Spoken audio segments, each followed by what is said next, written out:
Buenas tardes, gracias por la invitación. En realidad, tratar de sintetizar VIH, el manejo en 30 minutos o 45 minutos es prácticamente imposible. Vamos a tratar de hacer una revisión muy rápida. Comenzamos un poco con la epidemiología. Ustedes saben de que el VIH es una infección descubierta recientemente. No son casi, ya ni siquiera recientemente, porque ellos son casi 45 años del descubrimiento de la enfermedad, ¿no? En donde se encontró una partícula viral que tuvo la capacidad de comprometer el sistema inmune y condicionar una serie de complicaciones en el cuerpo humano. Bueno, la historia, como la vamos a ir narrando en forma consecutiva, nos habla pues de una serie de sucesos interesantes a lo largo de su evolución en estos años. Para un contexto en la epidemiología en el Perú, actualmente nosotros tenemos más o menos 110.000 casos de infectados por VIH, que van con un intervalo entre 97 y 130.000 casos aproximadamente como límites, ¿no?, para lo que estamos teniendo. Y obviamente las edades en que se comprometen las personas con esta enfermedad están alrededor de las personas que están entre los 15 y 35 años. O sea, son las personas más jóvenes las que están sufriendo el contagio de esta enfermedad. La proporción inicial entre hombres y mujeres era alrededor de más o menos 8 por cada 8 varones, una mujer infectada, pero sin embargo ahora, como ustedes pueden ver aquí, ¿no?, la tendencia de la relación hombre-mujer es de casi 2.7 a 3 por varones por una mujer infectada. Cada vez se ha ido acercando. Al principio la epidemia era una epidemia que comprometía a gente mayor, gente de condición económica media y básicamente eran homosexuales. Sin embargo, esto ha ido cambiando en el tiempo y ahora este es cada vez más joven, más pobre, más femenino inclusive el tema de la infección. Bien, un poco más, como ven ustedes ahí en los modos de transmisión de la enfermedad por el VIH, la mayor parte, el grueso de las transmisiones son a través de la vía sexual, ¿no? Tanto para la infección como por VIH o los casos de SIDA, de acuerdo a el registro en el ministerio, sabemos de que más del 95% de los casos son por transmisión sexual. Bien. Si hablamos a nivel mundial, pues el asunto también es bastante complicado porque hasta el año 2023 las cifras prácticamente se acercan o ya deben haber llegado a los más de 40 millones de personas viviendo con VIH, ¿no? Y que estas personas contraen VIH más o menos 1.3 millones por cada año de enfermedad. Y a la fecha mueren muchísimas personas por esta enfermedad. El continente que está más afectado por VIH en el mundo, saben ustedes, es el continente africano. Han existido una serie de metas que se han establecido a través de la Organización Mundial de la Salud para tratar de detener y erradicar la progresión de esta enfermedad. Por ejemplo, el famoso 95-95-95, ¿no? Los objetivos de poner fin a la epidemia del VIH. Pero se supone que para el 2030, 95% de las personas deben conocer su estado serológico, ¿no?, como condicionantes de VIH y deben estar por lo menos en tratamiento todas estas y haber logrado en todas estas personas la supresión viral. Esas son las metas. Estas metas primero fueron 90-90-90, pero lamentablemente por la pandemia esto cambió y fueron las nuevas metas que estableció la Organización Mundial de la Salud. Obviamente lo que se quiere buscar también es discriminación cero. Bien. Ahora sí, hablemos específicamente del virus de la inmunodeficiencia humana. Este es un virus que tiene unas características peculiares. Es un retrovirus, ¿no? Es un virus que tiene una capacidad de destruir el sistema inmunológico, causa un síndrome de inmunodeficiencia catalogado como SIDA, ¿no? Ataca básicamente el sistema inmunitario, ¿no? Y las personas que no reciben tratamiento oportunamente lo que van a desarrollar es justamente este síndrome de inmunodeficiencia. Y obviamente lo que se busca idealmente es poder curar la enfermedad, pero lamentablemente hasta ahora no se ha encontrado una cura efectiva. Por lo tanto, lo que se plantea es disminuir o enlentecer la progresión o detener la progresión de la enfermedad como meta básica, ¿no? Bien. Algunas características importantes con respecto a la diversidad viral. Una de las características más importantes de este virus es de que tiene un elevado turnover, o sea que cambia, tiene una tasa de replicación muy alta. Para que se den una idea, el virus replica 10 billones, no estoy hablando de millones, sino de billones de partículas por día, o sea, la tasa de replicación es extremadamente alta, ¿no?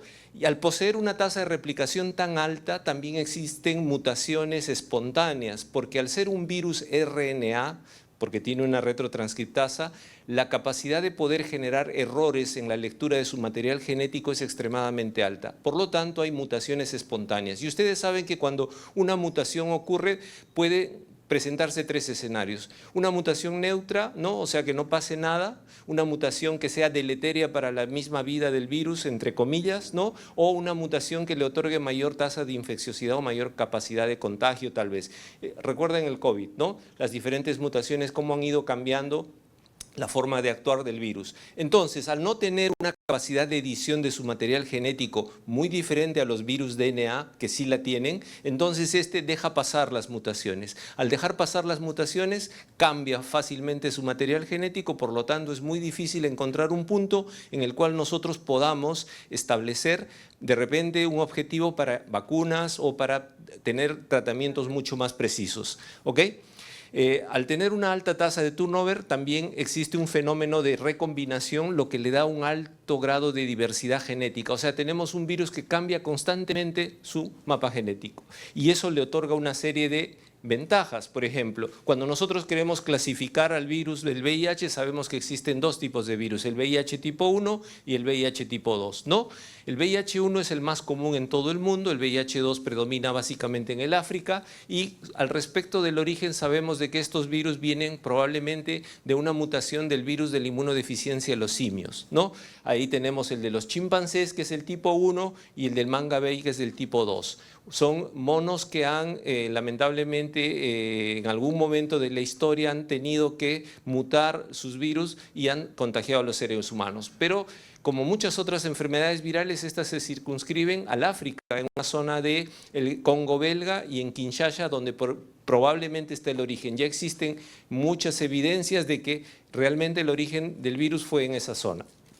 Bien, entonces el virus del VIH tipo 1, que es el que predomina en todo el mundo, tiene varios grupos. El grupo M, el grupo O, el grupo N. El M, que es el más común, tiene subtipos. Estos subtipos, a su vez, también desarrollan otros tipos, ¿no? Y lo mismo que el VIH tipo 2. Sin embargo, lo interesante son las formas recombinantes o distintos subtipos que vamos a ir viendo, ¿no?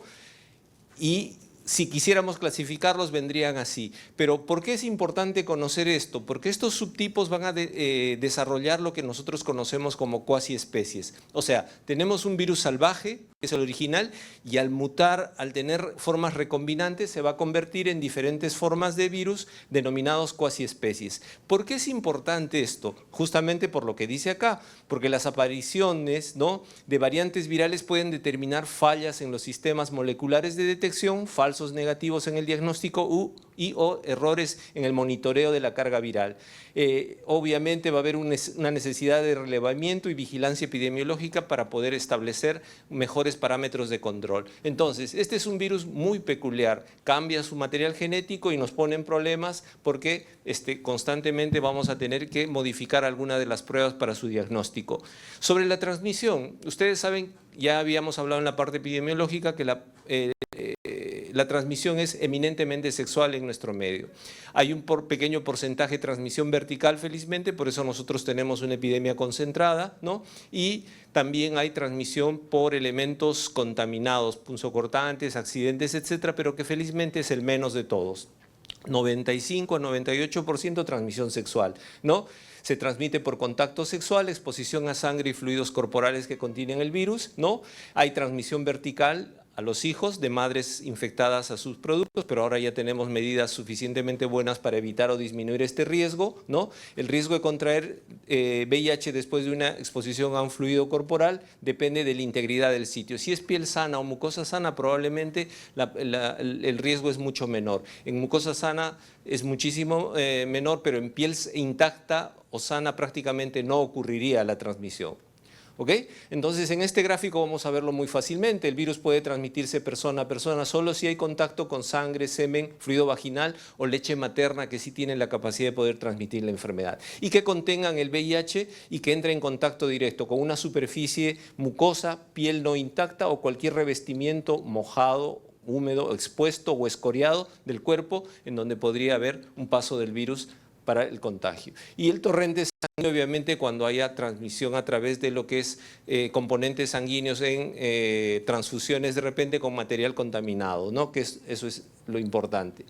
¿Cómo no se transmite el virus? No se transmite por el aire, ni por el agua, ni por el sudor, ni por la saliva, ni por las lágrimas, y menos por la orina. Tampoco los animales transmiten la enfermedad, las picaduras de insectos, ¿no? Los utensilios compartidos, platos, cucharas, vasos, no va a pasar absolutamente nada. Tampoco el contacto con los baños o los elementos de higiene que pueda utilizar el paciente. Muy bien. Con respecto al riesgo relativo de contraer la enfermedad de una persona que esté contaminada, va a depender mucho si es que está tomando o no está tomando el tratamiento antirretroviral. Entonces, una persona con VIH no tratada que practica sexo oral o alguien que usa condón es la referencia para todas las demás categorías. Miren ustedes aquí en el cuadro, ¿no? Tenemos, por ejemplo, si la persona usa terapia antirretroviral, la probabilidad de contagiar es extremadamente mínima. Ahora se sabe de que aquella persona que tenga carga viral no detectable y con un recuento de CD4 normales prácticamente, tomando su medicina, prácticamente no contagia la enfermedad. Pero ojo con este concepto, nosotros siempre aclaramos, hay muchos pacientes que confiados en ese concepto, comienzan a tener una baja en sus cuidados de salud y muchas veces no contagiarán la enfermedad, no se contagiarán nuevamente de otras formas de VIH de repente resistentes, pero el problema es que vienen otras enfermedades de transmisión sexual que comienzan a proliferar entre la sociedad de las personas que comparten esta enfermedad. Entonces, el uso del preservativo es extremadamente importante para disminuir el riesgo de la transmisión de la enfermedad y si esta va concomitante con el uso de terapia antirretroviral, obviamente esa posibilidad es mucho menor. La forma, este cuadro trata de explicar lo siguiente, la transmisión del virus a través de las mucosas, ¿no? Pasa a las mucosas, inmediatamente activa el sistema inmune con los linfocitos TCD4. Estos linfocitos TCD4 infectados comienzan dentro del linfocito a proliferar las partículas virales e invaden todo el organismo. ¿Por qué es importante este cuadrito? Porque la determinación del ingreso del virus va a demostrarnos de que mientras más precoz sea la sospecha y pueda haber un tratamiento de posexposición inmediatamente, la probabilidad de detener la progresión de la enfermedad es alta porque existe un tratamiento que puede establecer una ayuda para disminuir el riesgo de transmisión de la enfermedad. Miren ustedes, en 2 a 3 días prácticamente el virus puede diseminarse por todo el organismo a través de la mucosa. Entonces, si nosotros, por ejemplo, en un accidente ocupacional o en una paciente o en un paciente que fue sometido a violencia sexual, podemos en las primeras 6 horas otorgarle el beneficio de un tratamiento de protección, y aquí ya voy hablando un poco de lo que es profilaxis, vamos a otorgarle el beneficio de tal vez detener la progresión de la infección. Por lo tanto, entonces es tremendamente importante entender que después del tercer día prácticamente ya no hay mucho que hacer con respecto a la evolución del proceso de diseminación de la enfermedad. Por eso es que es importantísimo en una exposición por el VIH o con una persona infectada por VIH, iniciar el tratamiento de profilaxis lo más pronto posible. Las primeras 6 horas, máximo 72 horas después del accidente. Bien, ¿qué es lo que pasa? ¿Qué es lo que pasa cuando nosotros tenemos la infección? Inmediatamente ocurre, a partir del tercer día, ocurre de que la mucosa intestinal es de esta manera. Esta fotografía representa la mucosa intestinal normal. Y esta es una mucosa intestinal en la semana 3 de la infección.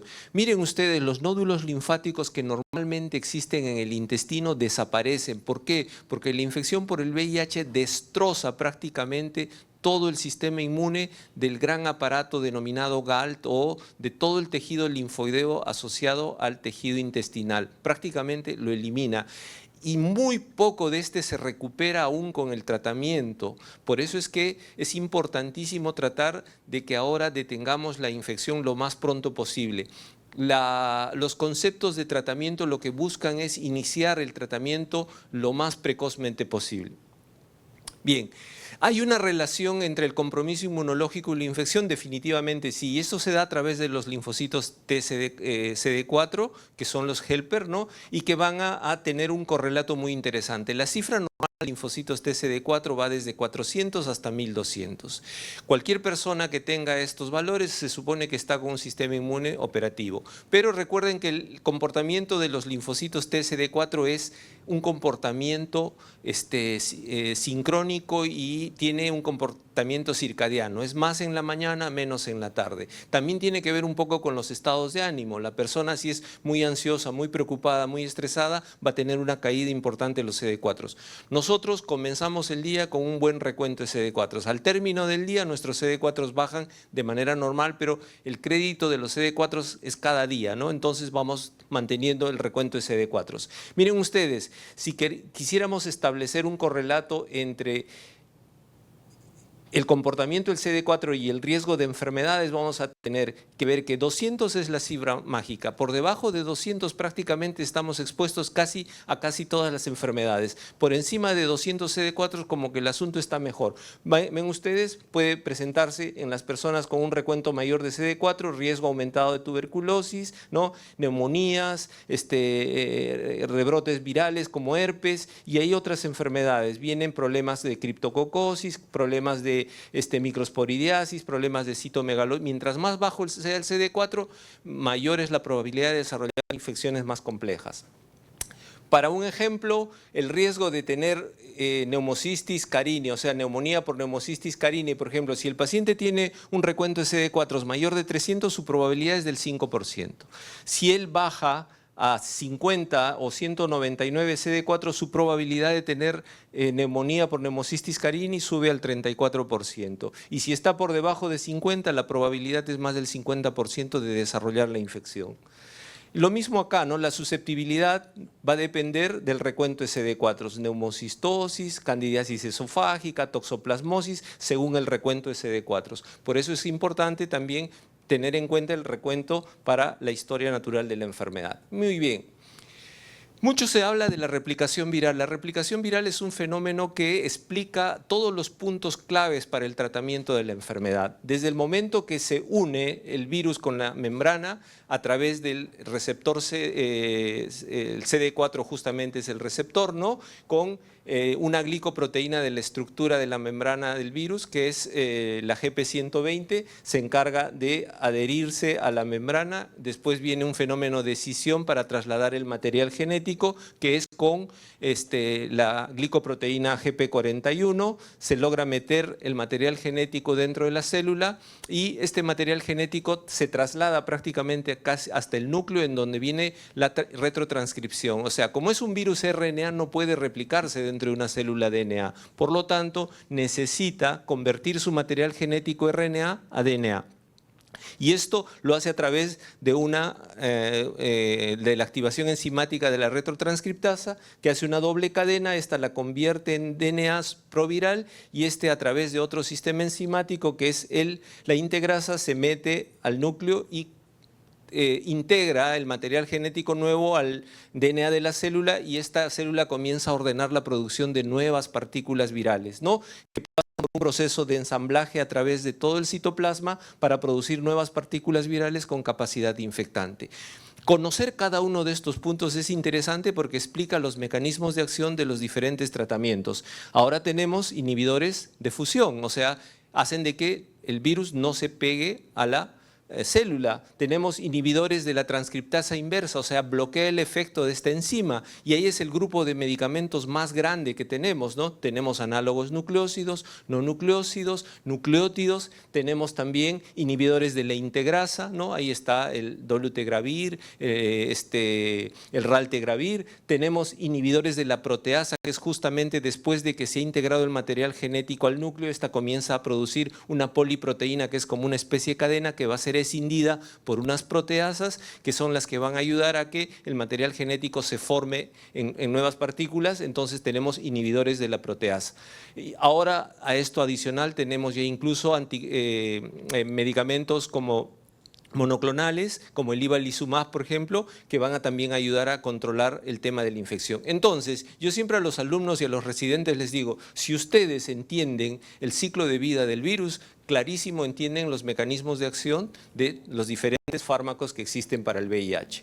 Entonces, ¿qué eventos conducen a una infección crónica rápidamente? Desde el momento que se contamina el intestino, y sabemos que el intestino es la parte que tiene el componente inmunológico más grande de nuestro organismo, ¿no?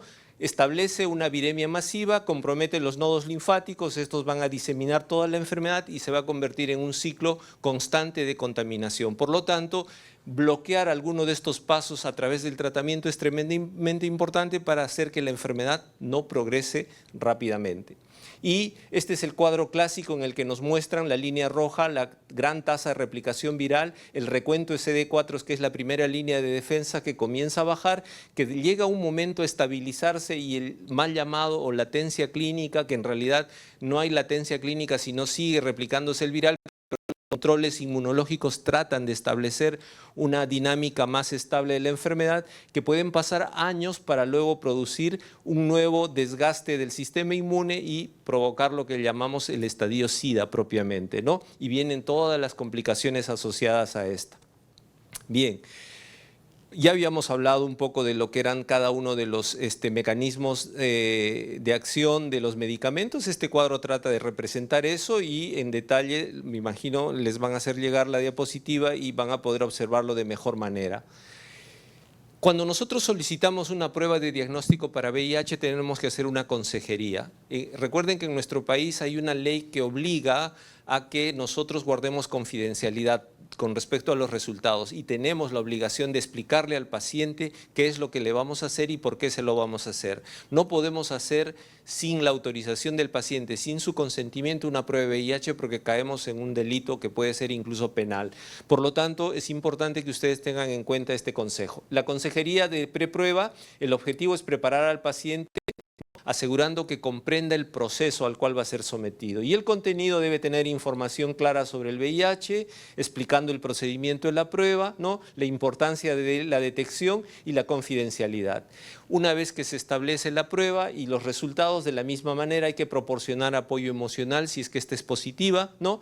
Y si es negativa, también advertirle de que si mantiene conductas de riesgo puede adquirir la enfermedad en cualquier momento, y la orientación para recibir los resultados de la prueba y lo que viene para adelante, ¿no? Interpretación de los resultados, la planificación de los controles, ¿no? La información sobre los tratamientos y obviamente el apoyo emocional que debe tener cualquier paciente que recibe este tipo de consejería. ¿Qué pruebas de laboratorio nosotros podemos pedir a los pacientes con VIH en la atención primaria, ¿no? Podemos pedirle la misma identificación a través del ELISA o las pruebas de identificación. Podemos también de repente pedir carga viral, el panel de CD4, ¿no? El genotipo ya es una prueba un poco más especializada. El consejo es de que estas pruebas, por su alto costo, usualmente no van a poder ser manejadas en la atención primaria, pero sin embargo podemos explicarle al paciente del significado de estas pruebas y la importancia que puedan tener, ¿no? Ya usualmente estas pruebas se hacen en sitios especializados. Tenemos que pedir también serología para otras enfermedades de transmisión sexual, hepatitis B, ¿no? Ahora hepatitis C. Les informo de que en un periodo del año pasado a este año se ha incrementado el número de pacientes jóvenes con hepatitis C y probablemente tenga relación con el uso indiscriminado de los tatuajes y de los piercing.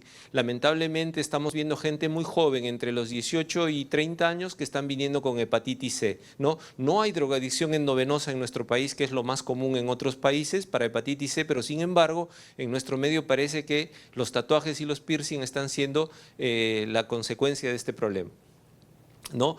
El cribado de enfermedades de transmisión sexual, sífilis, gonorrea, ¿no? Clamidia, y también el panel metabólico. Significa saber si el paciente tiene trastornos de dislipidemias principalmente o si es diabético, porque el tratamiento tiene algunas implicancias sobre estas complicaciones.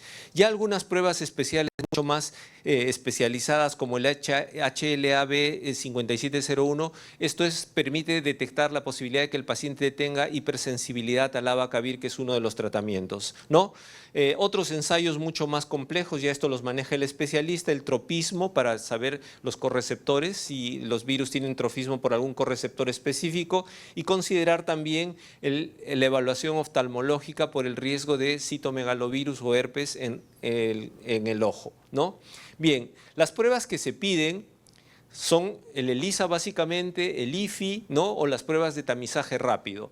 Pero un dato interesante, desde el momento que se contagia la enfermedad hasta que pueda ser detectado, la prueba que más rápido va a poder identificar es la prueba de ARN o DNA proviral, la del ARN o carga viral, que es de 10 a 12 días más o menos. Estas pruebas no se hacen de común en cualquier laboratorio, son costosas y, por ejemplo, una prueba de carga viral ARN cuesta alrededor de 800 a 1000 soles. Y una prueba de DNA proviral, esas son pruebas solamente de laboratorio de investigación, no se hace de común. Y el costo es casi más de $1.500. Entonces es imposible que un paciente pueda pagar esa prueba para hacérsela y tratar de detectar precozmente. Sin embargo, tenemos un ELISA de cuarta generación. El ELISA de cuarta generación permite a las 2 semanas establecer el diagnóstico por la presencia y la identificación de un antígeno que es el P24. El antígeno P24 es el que se presenta más precozmente en el momento de la infección. Y de ahí vienen los ELISAs de tercera generación que tienen un periodo de tiempo un poco más largo, el ELISA de segunda que ya no se usa, ¿no? Ni el de primera generación. Todavía en algunos sitios están usando el ELISA de tercera generación y ahora casi todos los laboratorios utilizan el ELISA de cuarta generación, ¿no? Bien, lo he sacado de la norma técnica en donde habla las diferencias entre las diferentes pruebas, ¿no? Las pruebas rápidas, la prueba rápida antígeno-anticuerpo, el ELISA tercera, el de cuarta, la inmunofluorescencia indirecta y el Western blot, que es la prueba confirmatoria porque permite detectar los antígenos que marcan la positividad de la enfermedad, ¿no? Y este es el algoritmo que nos presentan, ¿no? Si un paciente es sometido a una prueba rápida y es reactivo, tiene que ir a una segunda prueba, ahí lo exige de esa manera, ¿no? Y si es reactivo, va a las pruebas confirmatorias y usualmente es el IFI porque es mucho más barato que el Western blot lo que se hace y de ahí ya se desencadena el estudio para el tratamiento. Y si el paciente con una primera prueba sale reactivo y se le hace un ELISA, que el ELISA sale reactivo, inmediatamente la prueba confirmatoria y de la misma manera va para ya tratamiento, ¿no? El que sale no reactivo se cataloga como no infectado o si vemos que hay factores de riesgo hay que pedir un tiempo más adelante volver a hacerse la prueba porque pudiera estar en un periodo ventana. Pero recuerden que con el ELISA cuarta generación el periodo ventana es más corto, 2 semanas. Por lo tanto, la eficiencia de la prueba diagnóstica es altísima, ¿no? Muy bien. Este cuadrito permite mostrar, por ejemplo, en el Western blot, ¿no? Permite mostrar los marcadores. Las pruebas que determinan en el Western blot el diagnóstico confirmatorio de la enfermedad es detectar la GP160, la GP120, el P24, ¿no? Y el GP41. 2 de esas 4 es el diagnóstico. O sea, si solo informan 2 de esas 4, tenemos diagnóstico confirmatorio. Ojo con aquel paciente que marca solamente GP160. Mucho cuidado con la interpretación de eso porque hay un grupo de pacientes en el Perú que han sido sometidos a ensayos clínicos con la vacuna para VIH. Esos pacientes pueden marcar el GP120 y dar un falso positivo, ¿no?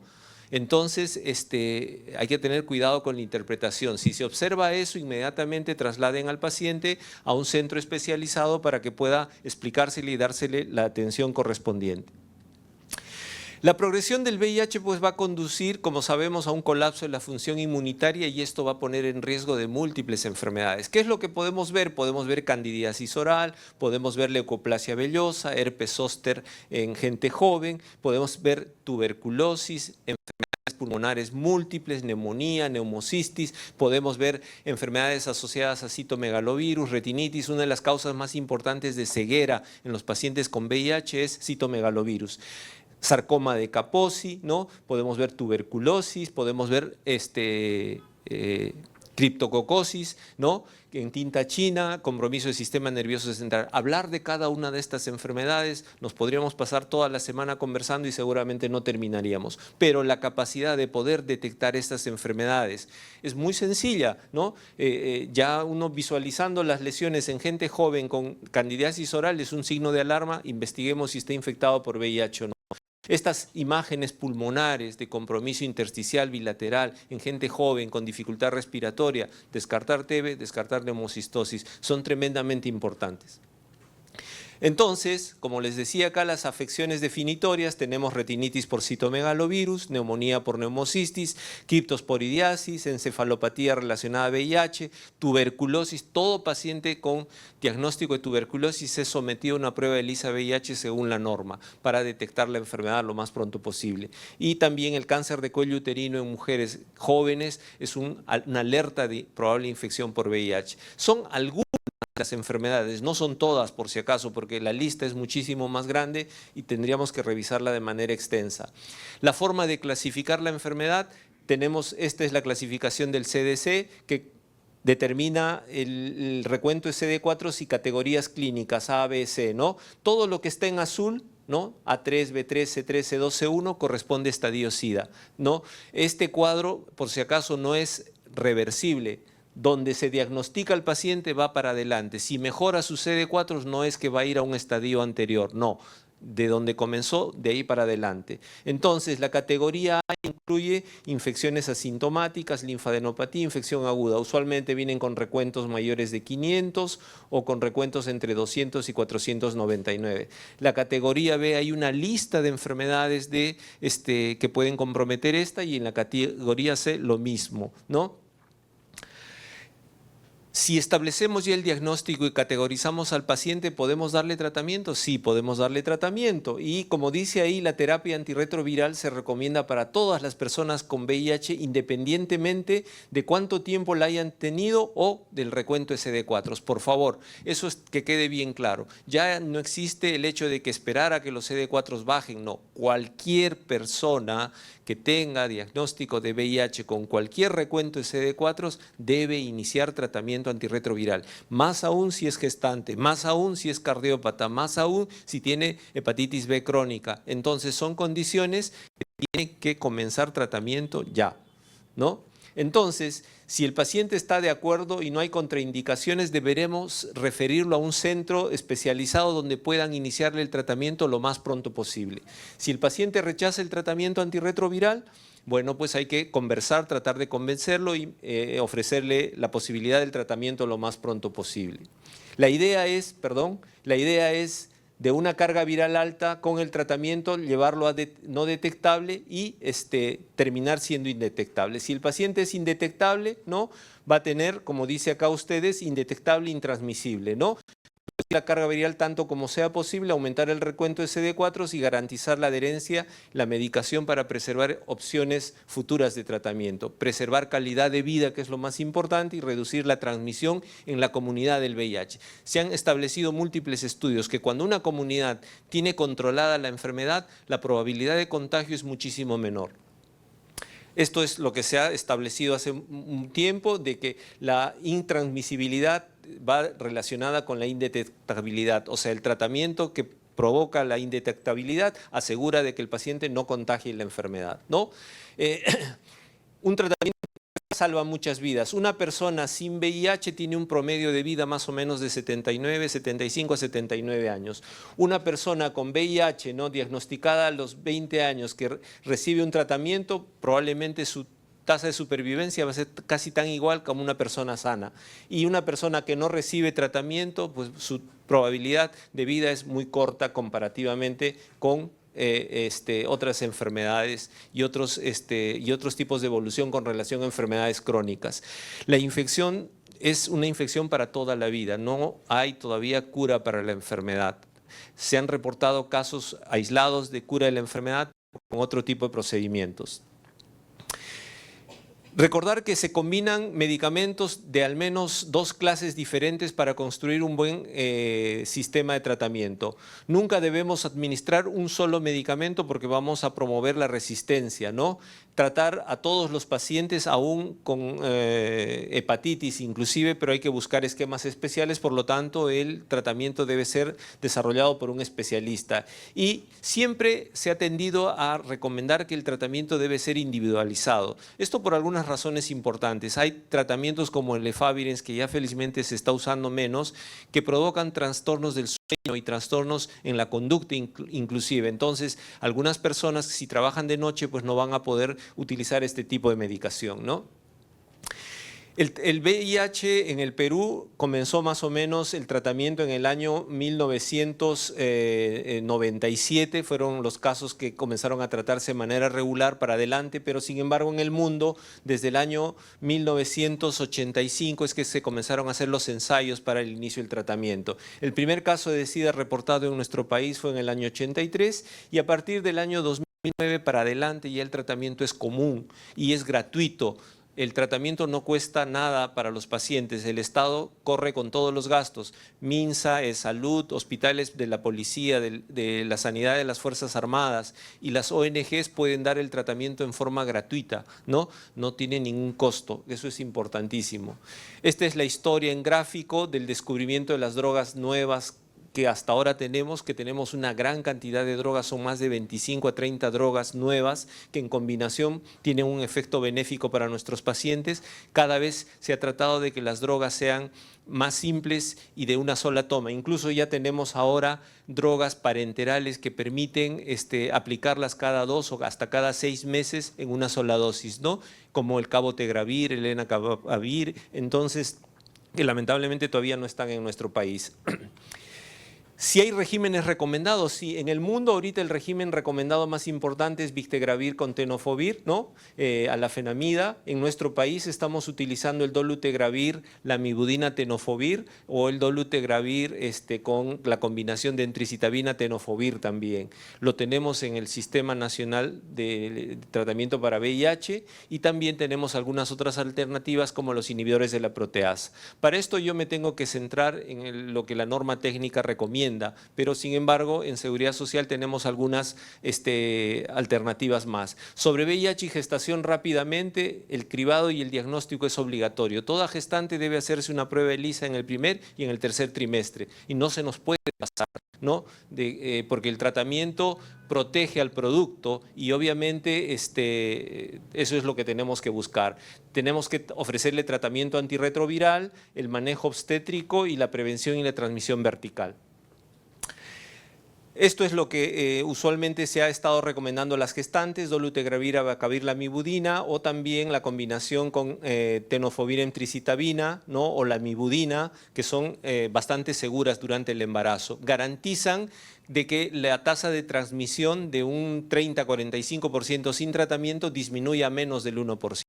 Inclusive ahora la experiencia señala que ya a veces ni siquiera es necesario hacer la cesárea, ¿no? Como antes. Y lo que sí se debe inhibir es la lactancia materna. No se puede dar lactancia materna. Acá tenemos todo lo que está en verde es lo que existe en nuestro país, ¿no? Lo tenemos ahí. Y esto es lo que dice la norma técnica, ¿no? Para el tratamiento de primera línea tenemos tenofovir, lamivudina, dolutegravir. Y si hay alguna contraindicación para dolutegravir, podemos utilizar el Abonsa, que es efavirenz, lamivudina, tenofovir, o también tenofovir entricitabina con efavirenz de 600. Eso está escrito en la norma técnica de nuestro país. Y acá están las diferentes combinaciones con otras drogas de acuerdo a la individualización de los pacientes para nuestra norma técnica. Es la que está vigente, creo que es la 169 del 2020, que todavía está vigente. ¿Que debemos dar tratamiento preventivo de profilaxis a los pacientes con VIH? Sí, la norma obliga a que a todo paciente con VIH se le debe iniciar profilaxis con isoniazida para evitar la proliferación de tuberculosis. Algunos conceptos sobre reconstitución inmune. Reconstitución inmune es lo que aparece como consecuencia del tratamiento. Al mejorar el sistema inmunológico, algunas enfermedades que estaban quiescentes o con comportamiento subclínico aparecen y es una respuesta paradójica. No es necesario parar el tratamiento, derivarlo al especialista para que el especialista lo pueda manejar. ¿Hay falla al tratamiento? Sí existe falla al tratamiento. Las tres causas principales: dificultad en la adherencia, la toxicidad o la falla virológica. La más común es la falta de adherencia. Los pacientes se escapan del tratamiento, no toman su tratamiento. ¿Y por qué? Porque se dice que si el paciente cumple más del 95% de su terapia, tiene el éxito asegurado. ¿Y cuáles son los beneficios de la buena adherencia? Supresión viral sostenida, riesgo reducido de resistencia, mejor estado de salud, mejor calidad de vida y menor riesgo de la transmisión del VIH, ¿no? Sobre el monitoreo, bueno, algunos comentarios rápidos. Debemos monitorear carga viral CD4 de vez en cuando, las pruebas de metabólicas, glucosa, lípidos, que es lo que se vigila usualmente, y las citas para el control cada 6 meses o 4 meses, dependiendo de la condición del paciente. Hay comorbilidades en la atención primaria que se pueden manejar, por supuesto, infecciones oportunistas, enfermedades cardiovasculares, diabetes, enfermedades renales, y el monitoreo debe ser regular. Siempre educar al paciente, que es lo más importante, y coordinar la atención con un centro especializado. Sobre la prevención de la transmisión del VIH en la atención primaria y estrategias de prevención y el apoyo social, que es tremendamente importante, que lo hemos estado nombrando durante toda esta presentación. Y también reconocer que hay eventos adversos a las drogas que pueden ser reconocidas, ¿no? Los más comunes: algunos de los efectos gastrointestinales, provoca un poco de gastrolesividad, los problemas metabólicos, lípidos, triglicéridos aumentados, ¿no? Y el manejo de estos eventos va a estar en relación con la entrevista y el examen clínico que se le pueda ofrecer al paciente. Con respecto a la resistencia, hay pruebas que ayudan a establecer la resistencia, pero esto ya es manejo básicamente especializado. Y finalmente, el estigma y la discriminación en VIH, que ya no debe existir, debemos tratar de erradicarla. Todos los pacientes se pueden manejar de manera igualitaria, ¿no? Sin ninguna diferencia. Bien. Recordar finalmente, creo que esta es la última diapositiva, en la que no solamente es el VIH nunca viene solo, viene con otras enfermedades de transmisión sexual. Entonces debemos estar frecuentemente recordándole a los pacientes de que tienen riesgo de poder adquirir otras enfermedades: sífilis, gonorrea, herpes, clamidia, y podemos hacer una lista interminable, ¿no?, de enfermedades de transmisión sexual. Por lo tanto, el tema de la educación, las pruebas diagnósticas, el seguimiento, el apoyo y la prevención de las reinfecciones son tremendamente importantes para este tipo de pacientes. Muchas gracias. Eso era lo que quería mostrarles este día. Muchas gracias, doctor Marcos Montiel. ¿Alguna pregunta del público? Sí. Perfecto.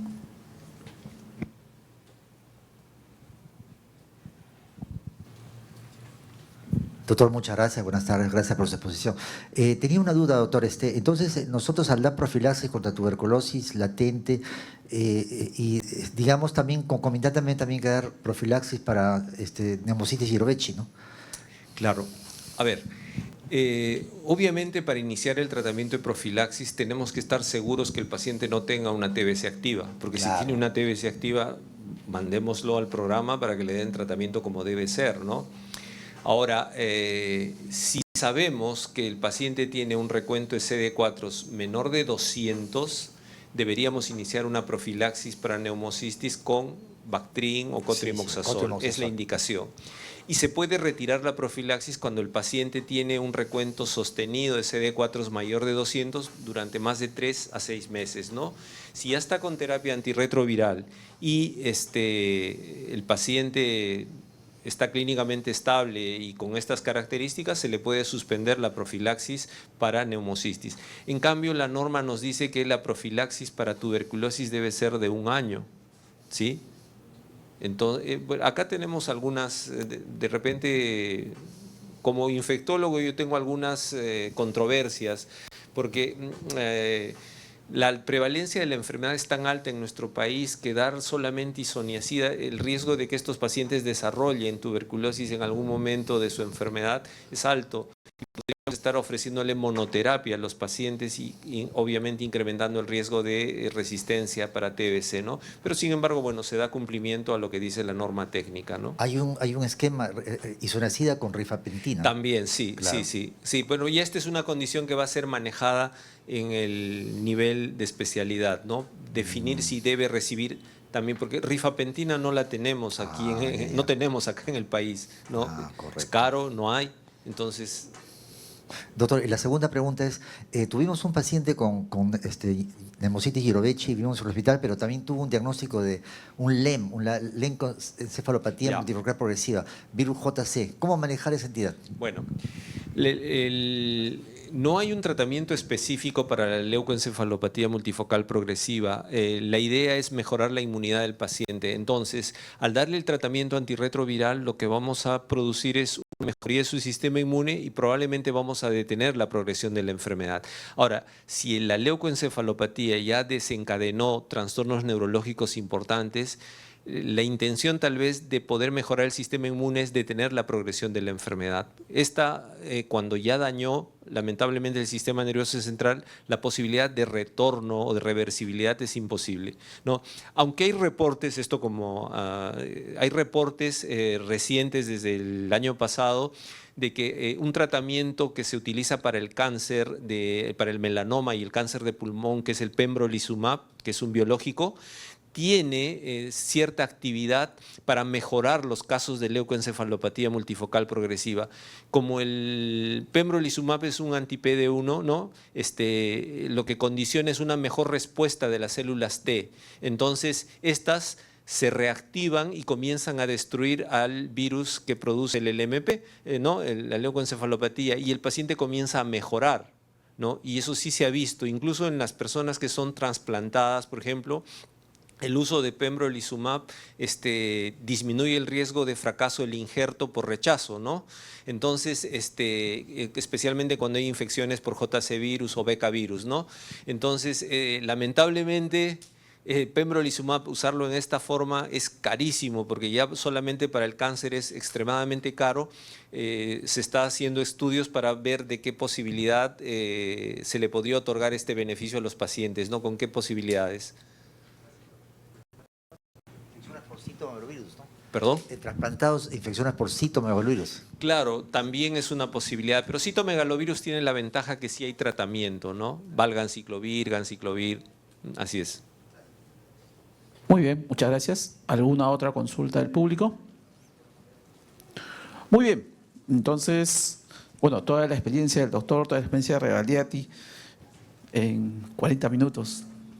Un éxito, doctor. Vamos a brindar una carta de felicitación al doctor.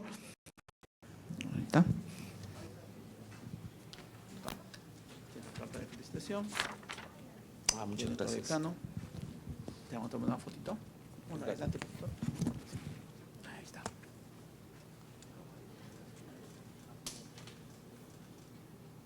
Gracias. Muchas gracias. Muchas gracias, doctor. Palmas para el doctor. Gracias a ustedes. Listo.